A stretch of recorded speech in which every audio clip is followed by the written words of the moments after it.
بسم اللہ الرحمن الرحیم۔ السلام علیکم۔ اس آڈیو میں ہم کتاب جواہر البحار کو آگے کنٹینیو کریں گے۔ اس سے پہلے اگر آپ نے سبسکرائب نہیں کیا تو سبسکرائب کر لیں اور بیل آئیکن پریس کر دیں۔ تو شروع کرتے ہیں۔ حضرت سلیمان فارسی رضی اللہ تعالیٰ عنہ کے بارے میں جو خبر وارد ہوئی وہ حق اور صحیح ہے۔ واقعی ان کا وہی درجہ اور مرتبہ ہے۔ اگر حضرت سلمان فارسی رضی اللہ تعالیٰ عنہ کی حالت ایسی ہوتی جو ظاہری شرع کے نزدیک پسندیدہ نہیں بلکہ قابل مذمت ہے، اس سے یہ بات لازم آتی ہے کہ اہل بیت کی جانب ایسے حضرات بھی منسوب ہیں جن سے رجس دور نہیں ہوئی ہے، اور اس منسوب کے رجس کے مطابق حضرات اہل بیت کی شان پر حرف آئے گا۔ حالانکہ ان مقدس حدیثوں کی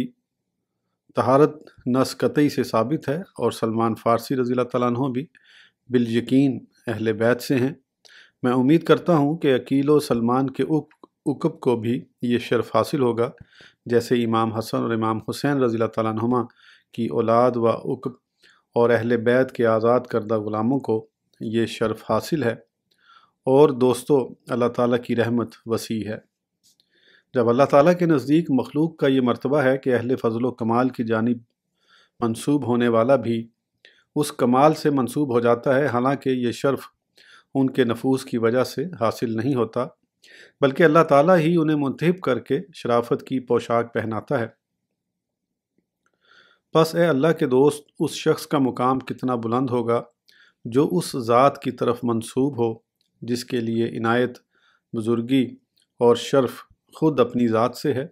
اور وہ ذات صرف اللہ رب العزت کی ہے۔ پس اللہ تعالیٰ کے وہ بندے جو صرف اسی کی جانب منسوب ہیں، ان کی یہی شان ہے کہ آخرت میں کسی مخلوق کو ان پر غلبہ نہیں ہوگا۔ اللہ تبارک و تعالیٰ نے اسی لیے تو ابلیس علیہ اللعنہ سے فرما دیا تھا کہ اِنَّ عِبَادِی لَیْسَ لَکَ عَلَیْہِمْ سُلطان، بے شک میرے بندوں پر تیرا کچھ قابو نہیں۔ اس میں اللہ تبارک و تعالیٰ نے بندوں کی نسبت اپنی طرف کی ہے۔ قرآن کریم میں ہمیں نیک لوگوں کے سوا اور کسی کی اللہ رب العزت کی طرف نسبت نہیں ملتی، اور دوسری قسم کے لوگوں کے لیے صرف عباد کا لفظ آتا ہے۔ پس کیا خیال ہے تمہارا ان ہستیوں کے بارے میں جو گناہوں سے بچائے ہوئے ہیں اور اپنے آقا و مولا کی قائم کردہ حدود اور نشانات پر قائم رہتے ہیں؟ وہ اعلیٰ مراتب پر فائز اور کامل انسان ہیں۔ اس کے بعد شیخ اکبر رضی اللہ تعالیٰ عنہ نے فرمایا ہے کہ جب تیرے نزدیک اہل بیت اطہار کا مرتبہ واضح ہو چکا جو اللہ تعالیٰ نے انہیں مرحمت فرمایا ہے، اور کسی مسلمان کے لیے یہ ہرگز جائز نہیں ہے کہ ان سے واقع ہونے والے کسی فعل پر ان کی مذمت کرے، کیونکہ رب کریم نے انہیں پاک صاف فرمایا ہے۔ ان حالات میں مذمت کرنے والے کو جان لینا چاہیے کہ یہ مذمت اسی کی جانب لوٹے گی، کیونکہ اس کی نظر میں اگر ان حضرات قدسی صفات نے کوئی ظلم کیا ہے تو وہ فعل ان کے گمان میں ظلم ہوگا، لیکن حقیقت نفس الامری کے لحاظ سے ہرگز ظلم نہیں ہوگا۔ ہوا ظاہر شرع بھی اس کی ادائیگی کا فیصلہ کرے، کیونکہ ان حضرات کا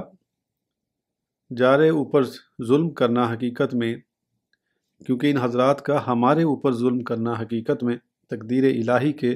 جاری ہونے کی طرح ہے، جیسے تقدیر الہی سے جان و مال کے غرق ہونے، جل جانے اور دوسرے طریقوں سے ہلاکت کے واقعات رونما ہوتے رہتے ہیں، یا جیسے کسی کا کوئی دوست یا عزیز جل کر مر جائے یا خود اسے کوئی صدمہ پہنچے۔ چونکہ یہ اس کی رضا و رغبت کے مطابق نہیں، اس کے باوجود اسے یہ ہرگز اجازت نہیں ہے کہ قضائے الہی کی مذمت کرنے بیٹھ جائے، بلکہ اس کے لیے ضروری ہے کہ ایسے مواقع پر تسلیم و رضا کا دامن مضبوطی سے تھامے۔ اگر اس سے نچلے درجے پر رہنا ہے تو صبر کرے، اور بلند منصب حاصل ہے تو مصائب پر بھی شکر ادا کرے، کیونکہ مصائب کی برداشت کے مطابق نعمتیں ہیں۔ مذکورہ راستوں کے علاوہ اور کوئی طرز عمل اختیار کرنا بہتر نہیں ہے۔ علاوہ بری دیگر راستوں میں تنگی، سختی، رضائے الہی پر راضی نہ رہنا اور سوء ادب کے سوا اور کچھ نہیں ہے۔ پس مسلمان کو چاہیے کہ اہل بیت اطہار کی طرف سے جو ان کے جان، مال، اولاد کے ساتھ یا کسی معاملے میں ایسا سلوک ہو جائے جو اس کی مرضی کے خلاف ہو، تو اسے چاہیے کہ تسلیم و رضا اور صبر کے ساتھ اسے برداشت کرے اور ان کی ذرا سی بھی مذمت نہ کرے، اگرچہ اس پر شرعی احکام جاری ہوں، مگر یہ ان کے شرف و مجد کو زائل نہیں کرتے بلکہ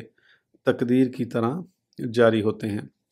ہم نے اہل بیت کی مذمت کرنے سے بائیں وجہ منع کیا ہے کہ اللہ جل شانہ نے ان حضرات کو ہم سے ممتاز کیا ہے اور ہم ان کے قطعاً ہم پلہ نہیں ہیں۔ رہا حقوق مشروع کے ادا کرنے کا معاملہ، تو خود رسول اللہ صلی اللہ تعالیٰ علیہ وسلم جب یہود سے قرض لیتے اور مطالبہ کرتے تو آپ بطری کا احسن ادا فرما دیتے۔ اگر یہودی بدسلوکی بھی کرتے تب بھی آپ صحابہ کرام کو منع فرما دیتے کہ اس سے درگزر کرو اور کچھ نہ کہو، کیونکہ صاحب حق کو کلام کی گنجائش ہے۔ بلکہ ایک مرتبہ رسول اللہ صلی اللہ تعالیٰ علیہ وسلم نے خود فرمایا کہ اگر فاطمہ رضی اللہ تعالیٰ عنہ بنت محمد صلی اللہ تعالیٰ علیہ وسلم بھی چوری کرے تو میں اس کا ہاتھ بھی کاٹ دوں گا۔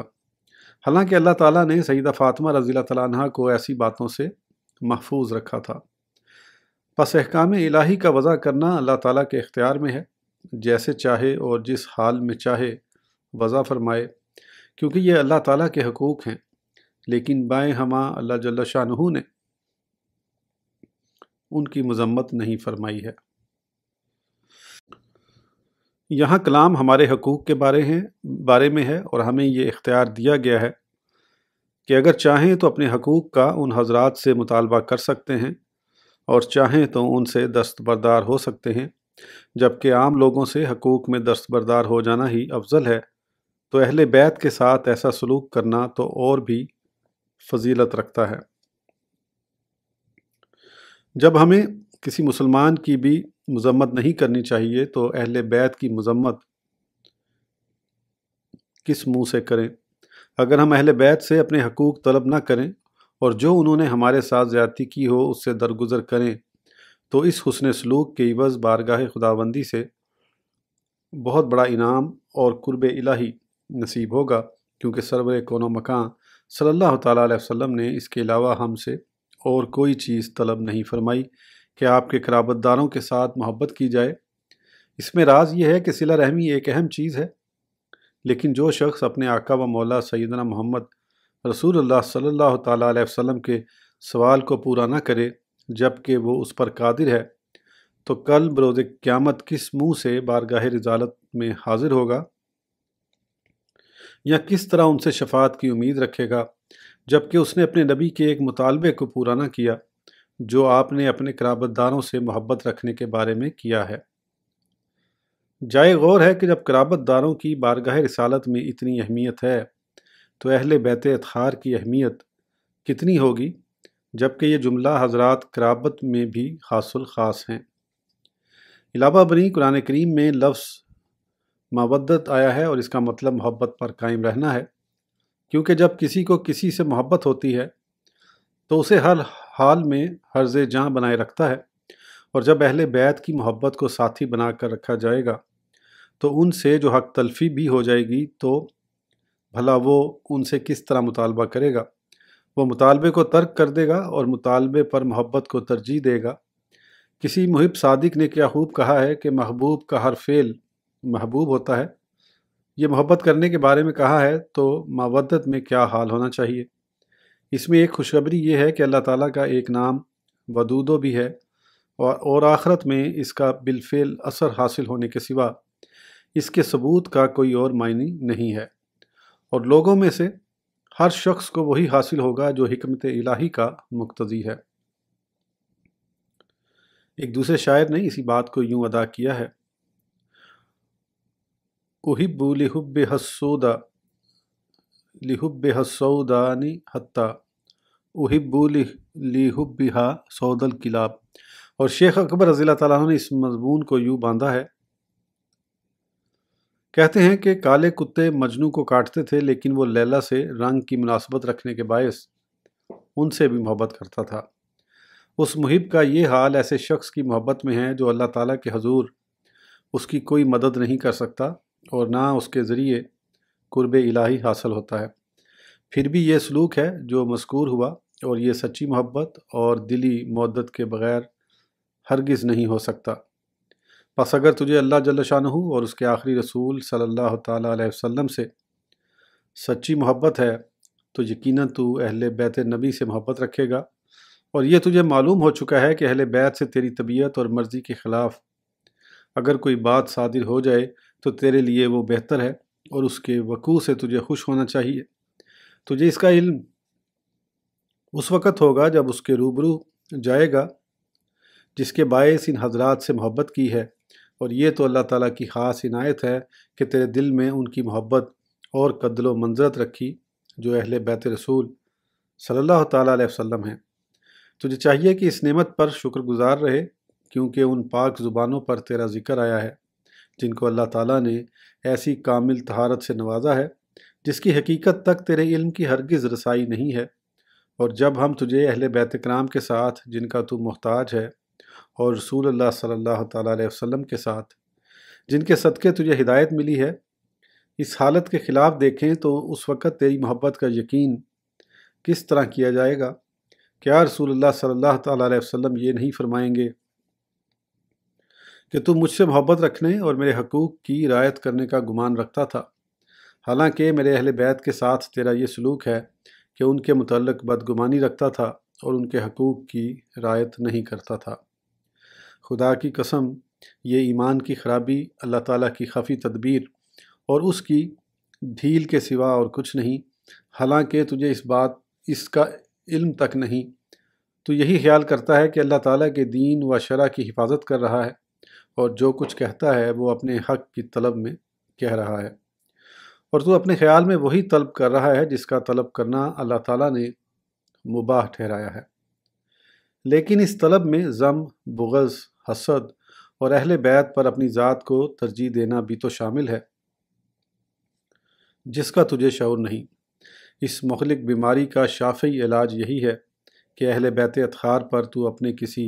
حق کا دل میں خیال تک نہ لا، اور اپنے حق سے دستبردار ہو جا تاکہ اس کی طلب میں مذکورہ خرابیاں داخل نہ ہونے پائیں۔ آخر تو مسلمانوں کے حکام سے تو ہے نہیں کہ تجھ پر حدود کا قائم کرنا، مظلوم کا انصاف کرنا اور حقدار کو اس کا حق دلوانا ضروری ٹھہرے۔ اگر تو حاکم ہے اور مذکورہ حقوق کا پورا کرنا تیرے ذمہ لازمی ہے اور محکوم علیہ اہل بیت سے ہے،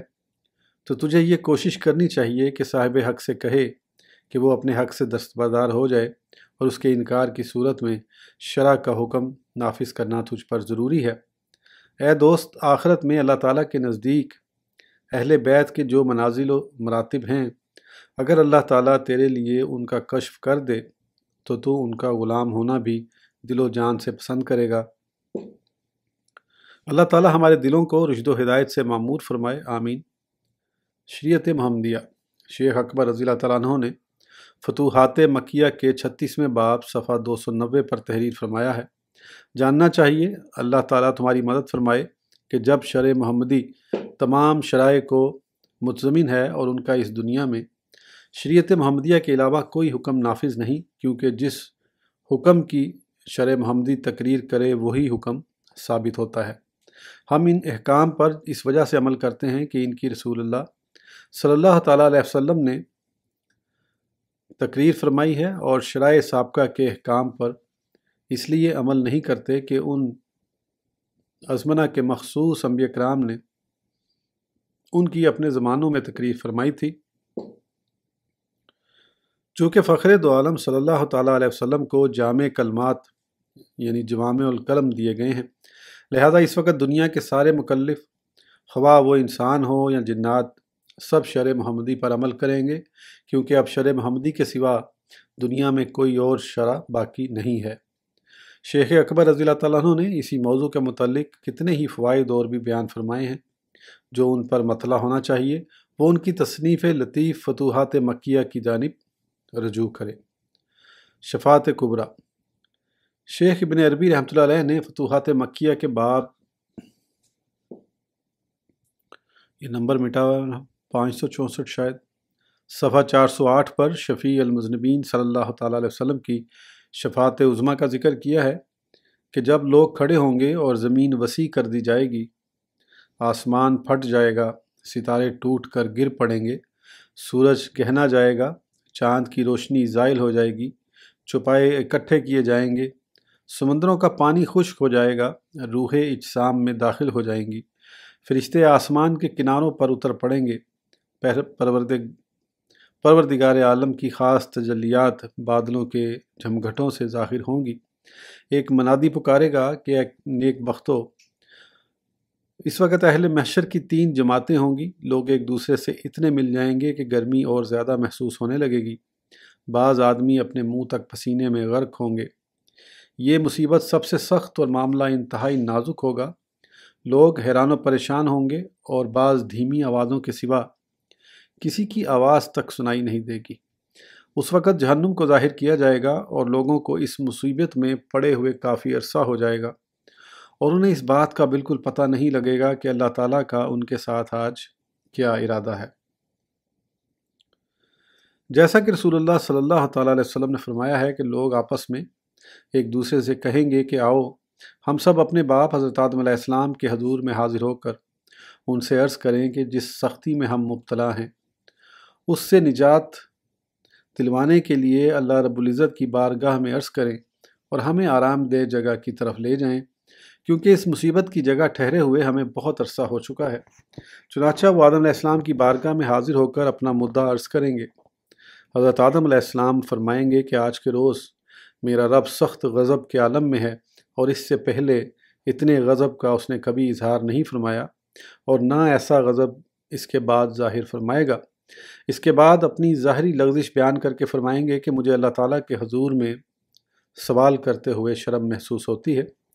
ادھر سے مایوس ہونے پر سب لوگ حضرت نوح علیہ السلام کی بارگاہ میں حاضر ہو جائیں گے اور ان سے بھی اپنا یہی مدعا عرض کریں گے، لیکن وہ بھی حضرت آدم علیہ السلام کی طرح جواب دیں گے اور اپنی اس دعا کو لغزش شمار کریں گے جو انہوں نے اپنی قوم کے لیے کی تھی کہ یہ لوگ فجار و کفار ہی کو جنم دیں گے، اور نوح علیہ السلام سے جو مواخذہ ہوا اس کا سبب محض سخت دعا کرنا ہی نہیں تھا، بلکہ ان کے بارے میں یہ فرمانا تھا کہ یہ لوگ فجار اور کفار کے سوا اور کسی کو جنم نہیں دیں گے۔ اس کے بعد وہ ابراہیم علیہ السلام کی بارگاہ میں حاضر ہوں گے اور مثل سابق ان کے سامنے اپنا مدعا عرض کریں گے۔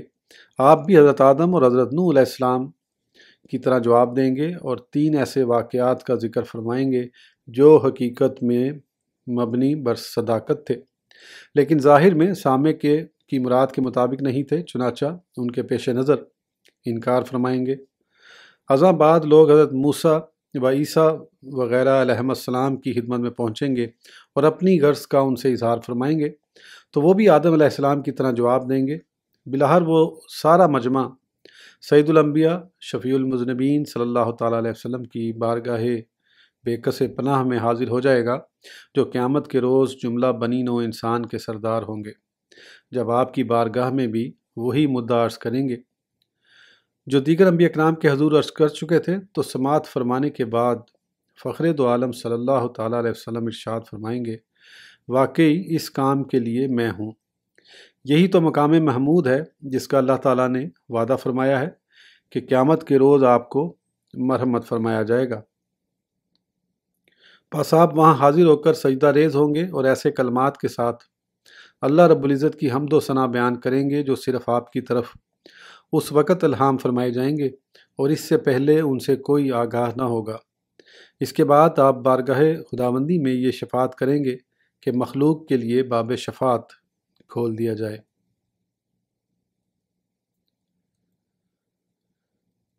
اللہ تعالیٰ آپ کی شفاعت کو شرف قبولیت بخشتے ہوئے شفاعت کا دروازہ کھول دے گا اور ملائکہ، انبیاء و مرسلین اور مومنین کو شفاعت کرنے کی اجازت مرحمت ہو جائے گی۔ اس وقت سب پر بخوبی واضح ہو جائے گا کہ سارے انسانوں کے سردار واقعی محمد رسول اللہ صلی اللہ تعالیٰ علیہ وسلم ہیں۔ آج کی آڈیو کے لیے اتنا ہی، پھر انشاءاللہ اگلی آڈیو میں آگے کنٹینیو کریں گے۔ اس وقت تک کے لیے اجازت دیجیے، سبسکرائب کرنا نہ بھولیں۔ اللہ حافظ۔